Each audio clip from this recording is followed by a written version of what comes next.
Hello, good morning, dear students. How are you? I hope you are all fine.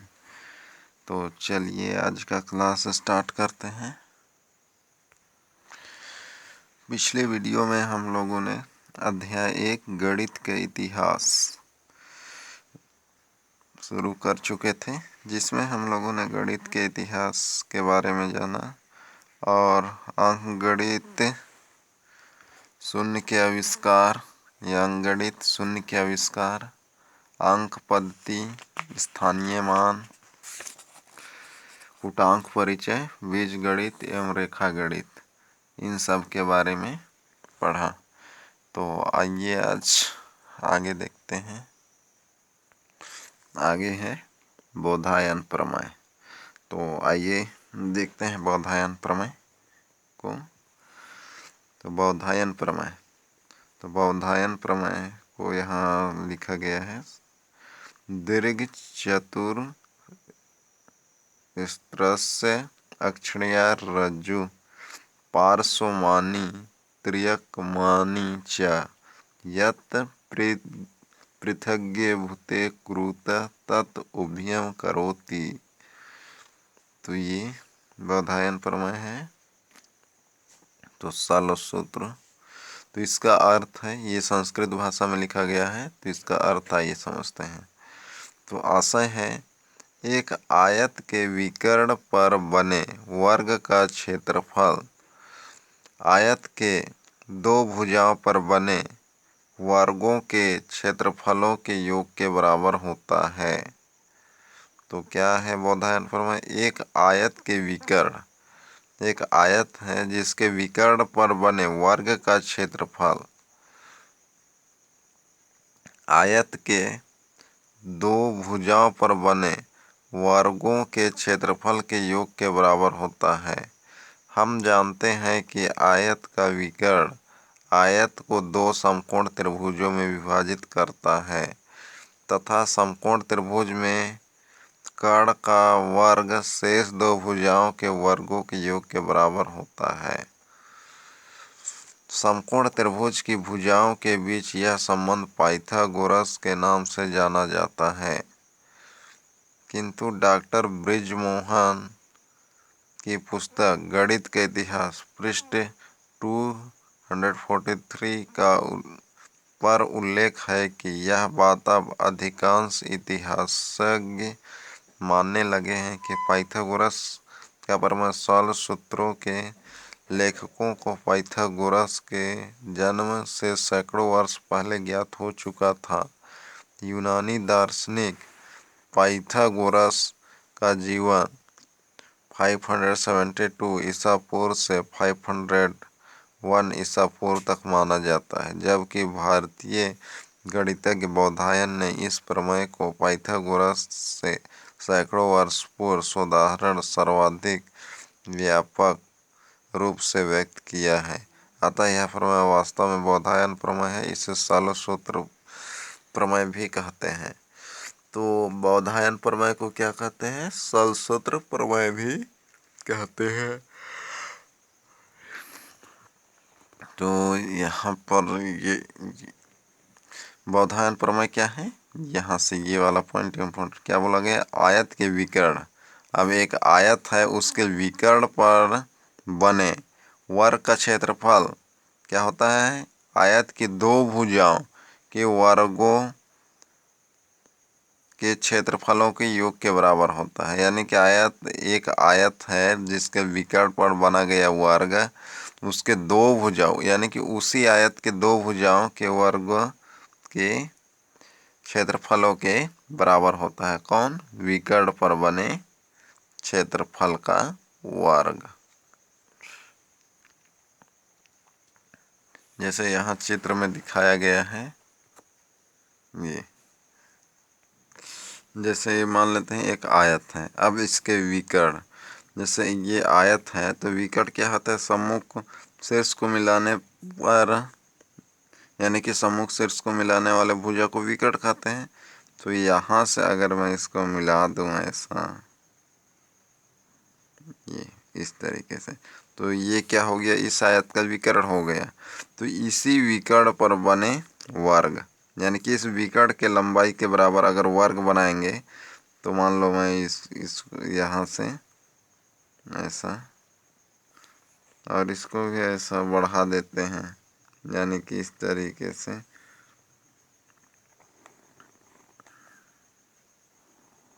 ऐसा।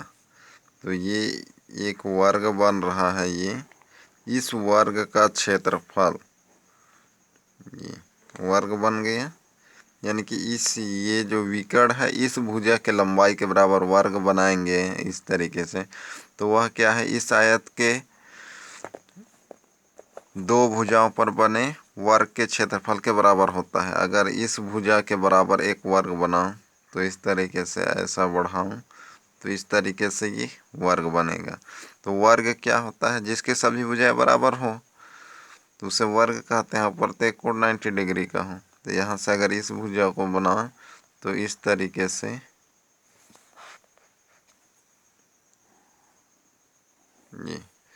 ये दो जो आयत बना, ये वाला और ये, इसका क्षेत्रफल किसके बराबर होगा, इसके विकर्ण, ये विकर्ण है। इस पर जो वर्ग बना है ये, इसके क्षेत्रफल के योग के बराबर कौन होगा, ये वाला वर्ग का क्षेत्रफल, यानी कि ये वाला और ये वाला किसके, इसके क्षेत्रफल के बराबर, तो ये बोला गया है। तो ये समझ गए होंगे आप ना। तो ये था बोधायन प्रमेय। आगे है पाई का भारतीय इतिहास। तो आइए समझते हैं।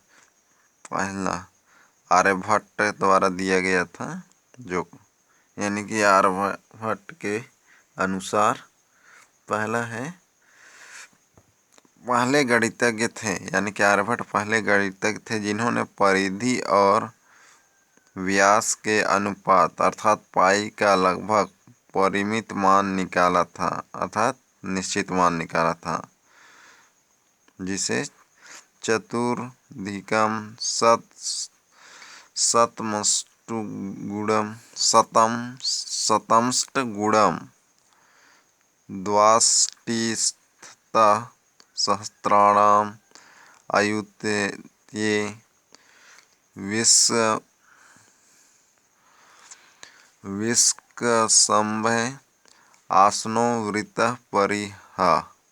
तो ये है आर्यभट्ट का कथन।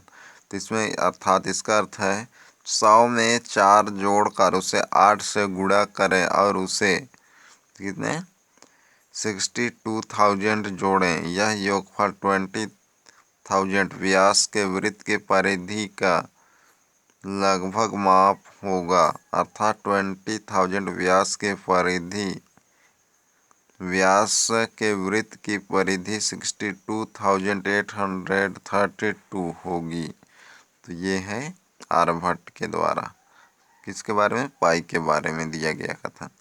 तो पाई इज इक्वल टू परिधि अपान व्यास, अर्थात 62,832 अपान 20,000। तो इस प्रकार उनके अनुसार पाई का मान 3.1416 2.4 स्थानों तक आज भी सही है। तो ये है आर्यभट्ट के अनुसार पाई का इतिहास। आगे है दूसरा भास्कराचार्य।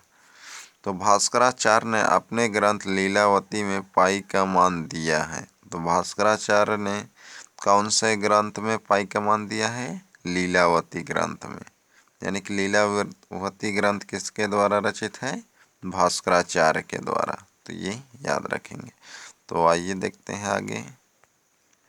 तो आगे हैं यानी कि भास्कराचार्य द्वारा, यानी कि भास्कराचार्य के अनुसार व्यासे भन्दाग्नि हते विभक्ति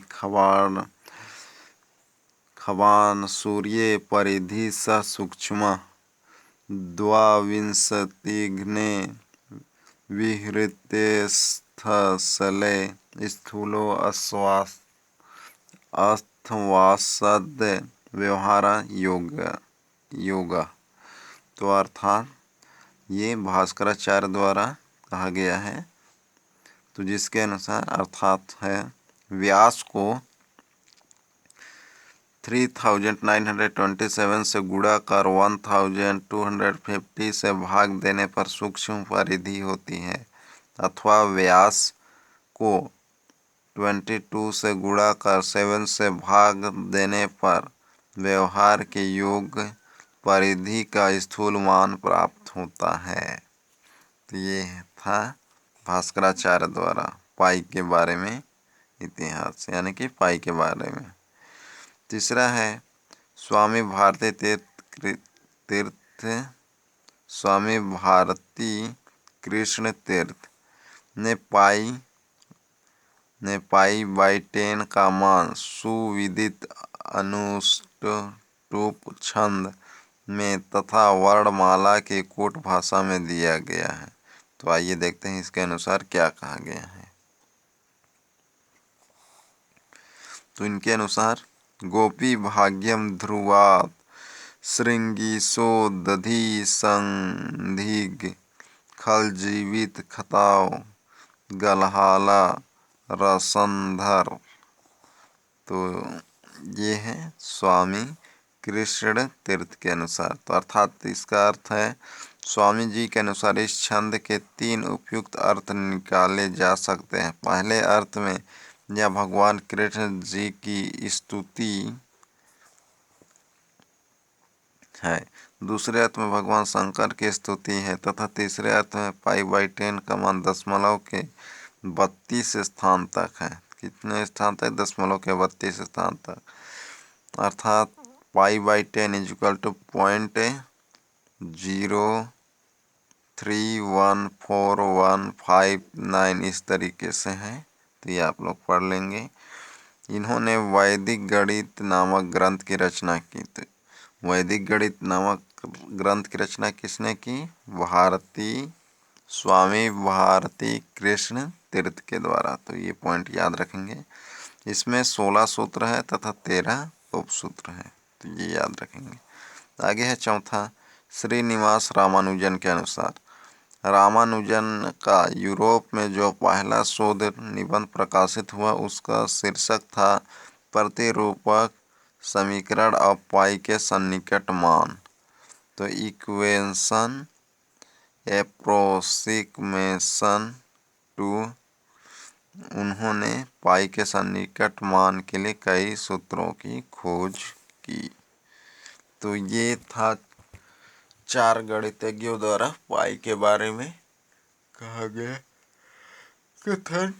तो ये याद रखेंगे, एक बार पढ़ लेंगे आप लोग अच्छे से। तो आइए देखते हैं अब आगे। तो आगे है त्रिकोणमिति। तो त्रिकोणमिति क्या है आइए समझते हैं। तो त्रिकोणमिति गणित की वह शाखा है जिसमें त्रिभुज की भुजाओं और कोणों के संबंध का अध्ययन किया जाता है। तो त्रिकोणमिति क्या है? त्रिकोणमिति गणित की वह शाखा है जिसमें त्रिभुज की भुजाओं और कोणों के संबंध का अध्ययन किया जाता है। यह गणित के प्राचीन एवं महत्वपूर्ण शाखा है। भारतीय ज्योतिष शास्त्र एवं खगोल शास्त्र में इसका उपयोग ग्रहों के स्थान की गणना में होता है। तो त्रिकोणमिति क्या है? गणित की वह शाखा है जिसमें त्रिभुज के भुजाओं और उनके कोणों के संबंध का अध्ययन किया जाता है। यानी कि त्रिभुज के भुजा और उसके कोण में क्या संबंध है इसके बारे में अध्ययन किया जाता है। किसमें? त्रिकोणमिति में। आगे है, यह गणित की प्राचीन एवं महत्वपूर्ण शाखा है। भारतीय ज्योतिष शास्त्र एवं खगोल शास्त्र में इसका उपयोग कहाँ होता था? ग्रहों की स्थान गणना में होता था। प्राचीन भारतीय गणितज्ञों आर्यभट्ट, वराहमिहिर तथा ब्रह्मगुप्त आदि का त्रिकोणमिति के क्षेत्र में महत्वपूर्ण योगदान है। त्रिकोणमिति के संकल्पनाओं, सूत्रों तथा सारणियों का वर्णन सूर्य सिद्धांत, वराहमिहिर का पंच सिद्धांत, ब्रह्मगुप्त के ब्रह्म स्फुट सिद्धांत में मिलता है। आगे है बृजमोहन राय द्वारा लिखित पुस्तक गणित का इतिहास। पृष्ठ 314 में उल्लेख है कि इसमें संदेह नहीं है कि त्रिकोणमितीय फलनों में से 3 की स्पष्ट रूप से परिभाषा सबसे पहले हिंदुओं ने ही दी थी। सबसे पहले ज्या का प्रयोग आर्यभट्ट ने लगभग 510 ईस्वी में किया था। आर्यभट्ट ने ज्या और उत्क्रम ज्या अर्थात उज्जया की सारणी भी दी। भारत से ज्या शब्द अरब गया, जहाँ जीवा के रूप में प्रचलित हो गया। कुछ समय पश्चात जीवा का जैव हो गया। अरबी में जैव का अर्थ वृक्ष है। लगभग 1150 ईस्वी में अरबी की पुस्तक का लैटिन में अनुवाद किया गया, तो जैव के स्थान पर साइंस का प्रयोग किया गया, जिसे लैटिन का अर्थ है वृक्ष भी है। आगे है ब्रह्मगुप्त ने जया के अर्थ में ही क्रमजया का प्रयोग किया है। इसका यह नाम इसलिए रखा कि उत्क्रम जया से इसका अंतर स्पष्ट दिखाई पड़े। अरबी में यह शब्द करज के रूप में प्रचलित हो गया। अल-ख्वारिज़्मी ने करज का ही प्रयोग किया है। भारतीय जया और कोज्या ही यूरोपियन भाषा में साइन और कोसाइन बन गए। त्रिकोणमिति ज्योतिष शास्त्र, खगोल अभियांत्रिकी एवं नौ परिवहन तथा ऊंचाई दूरी आदि के अध्ययन में उपयोग है। तो क्या है? त्रिकोणमिति के ज्योतिष, खगोल शास्त्र, अभियांत्रिकी एवं नौ परिवहन तथा ऊंचाई दूरी आदि के अध्ययन में उपयोग है। तो त्रिकोणमिति का उपयोग कहाँ है? तो ज्योतिष शास्त्र में, खगोल शास्त्र में, अभियांत्रिकी में, नौ परिवहन तथा ऊंचाई और दूरी में। तो ये था त्रिकोणमिति। और त्रिकोणमिति में साइन और कोसाइन के बारे में और त्रिकोणमिति का उपयोग कहाँ होता है उनके बारे में यहाँ बताया गया है। तो ये आप लोग और अच्छे से पढ़ लेंगे तो और समझ भी गए होंगे। एक बार फिर से पढ़ लेंगे। तो आइए देखते हैं अब प्रश्नावली। तो प्रश्नावली 1.1। तो पहला क्वेश्चन है सही जोड़ी बनाइए। तो सही जोड़ी आप लोग बनाएंगे।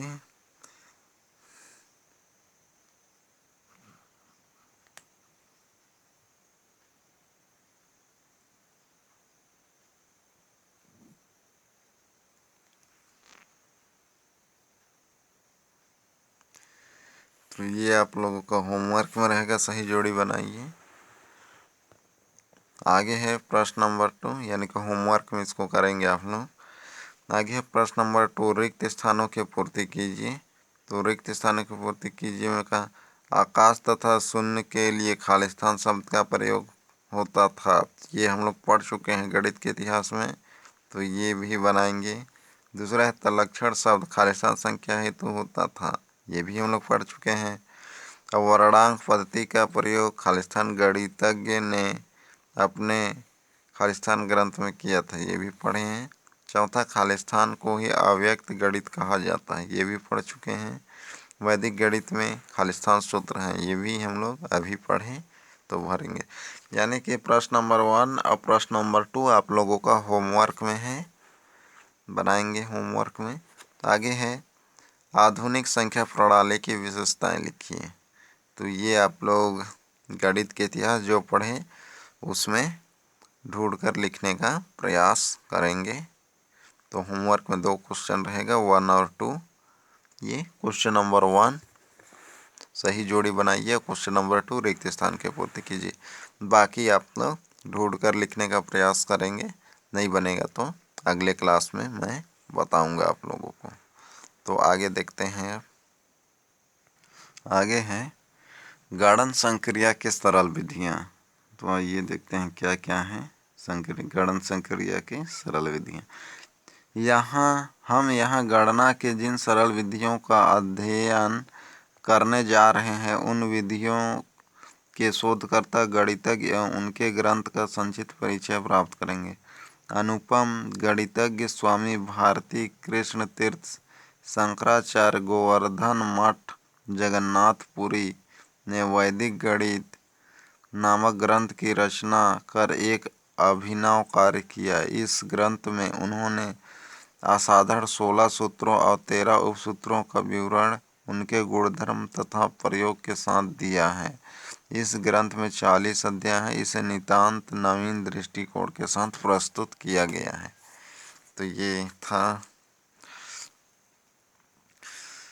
गणना की सरल विधियां, जिसमें अनुपम गणितज्ञ स्वामी भारती कृष्ण तीर्थ शंकराचार्य गोवर्धन मठ जगन्नाथपुरी ने वैदिक गणित की रचना किया, जिसमें गणना के कई सरल विधियां हैं और जिसमें असाधारण 16 सूत्र और 13 उपसूत्र हैं। उनके विवरण दिया गया है किनके, उनके बुक में। तो पहला देखते हैं बीजांक। तो बीजांक क्या है, आइए समझते हैं। तो किसी संख्या के अंकों का जोड़ एक अंक प्राप्त होने तक करते हैं, यही अंक उसका बीजांक कहलाता है। तो बीजांक क्या है, किसी संख्या के अंकों का जोड़ एक अंक प्राप्त होने तक करते हैं, यही अंक उसका बीजांक कहलाता है। तो बीजांक क्या है, किसी संख्या के अंकों का योग। संख्या है तो संख्या किससे मिलकर बना होता है, अंक से मिलकर बना होता है। और अंकों को कब तक जोड़ते हैं, जब तक कि एक अंक प्राप्त ना हो जाए। तो ये है बीजांक। तो आइए उदाहरण से समझते हैं। जैसे 10, 11, 321, 78 का बीजांक ज्ञात कीजिए। तो ये सब क्या है, संख्या है। तो ये किससे मिलकर बना है, अंकों से बना है। जैसे 10 है कितने अंकों से, 2 अंकों से, 0 और 1 से मिलकर बना है। उसी तरीके से 11 भी 2 अंकों से, 1 और 1 से बना है 11। और 321 3 अंकों से, 1, 2, 3 इससे मिलकर बना है। और 78 7 और 8 से। तो इस संख्या के अंकों का योग करेंगे। जैसे 10 का बीजांक ज्ञात करना है, तो 10 का बीजांक इक्वल 1 + 0। तो इसको प्लस कर देंगे। तो 1 + 0 इक्वल टू क्या हो जाएगा, 1। तो एक अंक मिला। तो 10 का बीजांक क्या हो गया, 1। तो इस तरीके से निकालना है। और एक देखते हैं, जैसे 11 का बीजांक इक्वल टू, इन्हीं दोनों को प्लस कर देंगे। 1 + 1 इक्वल टू 2। तो 11 का बीजांक कितना हो गया, 2। तो बन जाएगा। तो आगे है 321 का बीजांक 3 + 2 + 1, इन्हीं को प्लस कर दिए तो कितना आ गया, 6। यानी कि 321 के बीजांक क्या है, कौन सा है, 6 है। तो इस तरीके से निकालना है। आगे देखते हैं, जैसे 78 का बीजांक 7 + 8 इक्वल टू 15। तो बीजांक क्या है, अंकों का योग होता है। और कब तक करते हैं, जब तक कि एक अंक प्राप्त ना हो जाए।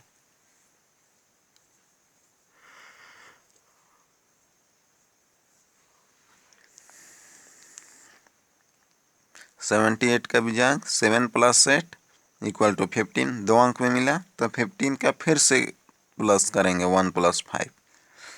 यहाँ 15 यहाँ प्राप्त हुआ। तो यहाँ यह बीजांक नहीं है, कौन, 15 बीजांक नहीं है किसका, 78 का। क्योंकि बीजांक एक अंक प्राप्त होने तक करते हैं संख्या के अंकों का योग में।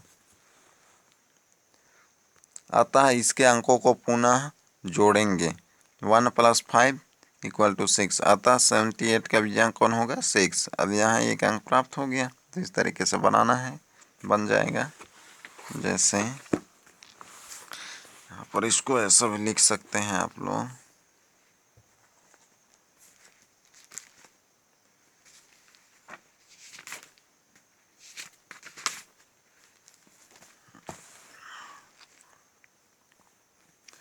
जैसे 78 का बीजांक 78 का बीजांक इज इक्वल टू, इसको क्या लिख सकते हैं, 7 + 8 इक्वल टू क्या मिला था, या एरो का चिन्ह लगाएंगे, 15। तो फिर से इसको क्या करेंगे, 1 + 5, एरो का निशान फिर 6, तो ये हो जाएगा आंसर। तो इस तरीके से निकालना है बीजांक, तो बन जाएगा। तो आगे देखते हैं, जैसे उदाहरण नंबर 2। तो उदाहरण नंबर 2 है, इस तरीके से ये संख्या दिया गया है, तो इसका बीजांक निकालने के लिए क्या करना पड़ेगा, सभी अंकों को प्लस करना पड़ेगा। तो आइए देखते हैं। तो ये संख्या है का बीजांक हम निम्न 3 प्रकार से ज्ञात कर सकते हैं। पहला क्या है, संख्या सभी अंकों का योगफल ज्ञात करेंगे। तो इस तरीके से ये सभी अंक इसका 8 + 7 + 5 + 6 + 9 + 0 + 4, ये तो कितने मिला 39। तो इसके अंकों को पुनः जोड़ने पर 3 + 9 = 12 मिला। फिर से इसके अंक को पुनः जोड़ेंगे तो 1 + 2 = 3, यानी कि 3 जो है इस संख्या का बीजांक है, क्योंकि एक अंक तक करते हैं। तो इस तरीके से कर सकते हैं, बन जाएगा। तो इसी विधि से बनाएंगे आप लोग, इससे नहीं बनाएंगे।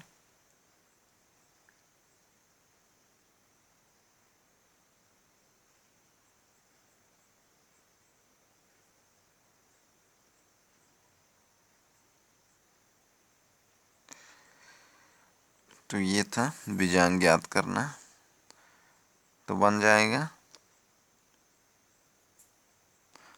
तो यहाँ संख्या तो फिर से देखते हैं, ये क्या था, 8 7 5 6 9 0 4। तो इसका बीजांक ज्ञात करना है, का बीजांक।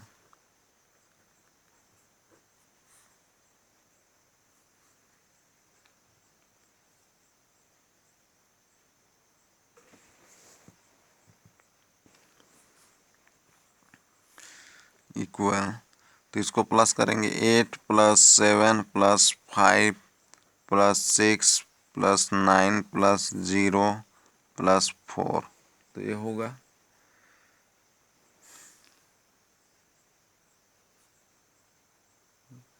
एरो का निशान लगा सकते हैं। तो प्लस करेंगे तो कितना मिला था हम लोग को, 39 मिला था। 39 प्लस कर लेंगे आप लोग 39, फिर से इसका प्लस करेंगे तो कितना मिलेगा 12, फिर से आगे तो कितना हो जाएगा, यहाँ पर इस तरीके से 3 + 9 = कितना मिला था 12, फिर 12 का 1 + 2 तो कितना 3, तो ये होगा आंसर। तो इस तरीके से निकालना है बीजांक, तो बन जाएगा। तो आगे और बना के देखेंगे। आगे है बीजांक ज्ञात करने में ध्यान देने योग्य बातें। तो आइए देखते हैं बीजांक ज्ञात करने में क्या क्या ध्यान देना है। तो बीजांक ज्ञात करते समय जैसे ही योग 2 अंक की संख्या प्राप्त हो वहाँ तुरंत जोड़कर एक अंक प्राप्त कर लेना चाहिए। क्या है, जैसे ही बीजांक 2 अंकों की संख्या प्राप्त हो वहाँ तुरंत जोड़कर एक अंक प्राप्त कर लेना चाहिए। एक अंक प्राप्त कर लेना चाहिए, जैसे ये प्रकार 2 में बताया गया था। दूसरा है 0 और 9 जोड़ने या छोड़ने से बीजांक में कोई अंतर नहीं आता। क्या है, 0 और 9 जोड़ने या छोड़ने से बीजांक में कोई अंतर नहीं होता है। आगे है तीसरा, किसी संख्या का बीजांक उस संख्या में 9 से भाग देने पर बचने वाले शेष के बराबर होता है। तो किसी संख्या का बीजांक क्या होता है, किसी संख्या का बीजांक उस संख्या में 9 से भाग देने पर बचने वाले शेष संख्या के बराबर होता है। अर्थात बीजांक ज्ञात करने का अर्थ है उस संख्या में 9 से भाग देने पर बचने वाला शेषफल ज्ञात करना। चौथा है किसी संख्या का बीजांक 9 है अर्थात 9 है, अतः वह संख्या 9 से पूरी पूरी विभाजित होगी। यानी कि कोई भी संख्या का यदि बीजांक 9 मिलता है तो वह संख्या क्या होगी, 9 से पूरी पूरी विभाजित होगी। ऐसी परिस्थिति में उसका बीजांक 0 ना होकर 9 ही होगा। तो पांचवा है 3 की विभाज्यता की जांच बीजांक से भी की जा सकती है। जिस संख्या का बीजांक 369 हो वह संख्या 3 से पूरी पूरी विभाजित होगी। छठवां है बीजांक से उत्तर की जांच की जा सकती है, अतः इसका पर्याप्त अभ्यास करना चाहिए जिससे बीजांक मुखाग्र ज्ञात किया जा सके। तो ये था बीजांक के नियम। तो आज का क्लास यही तक, अगले क्लास में हम लोग स्टार्ट करेंगे 1.2।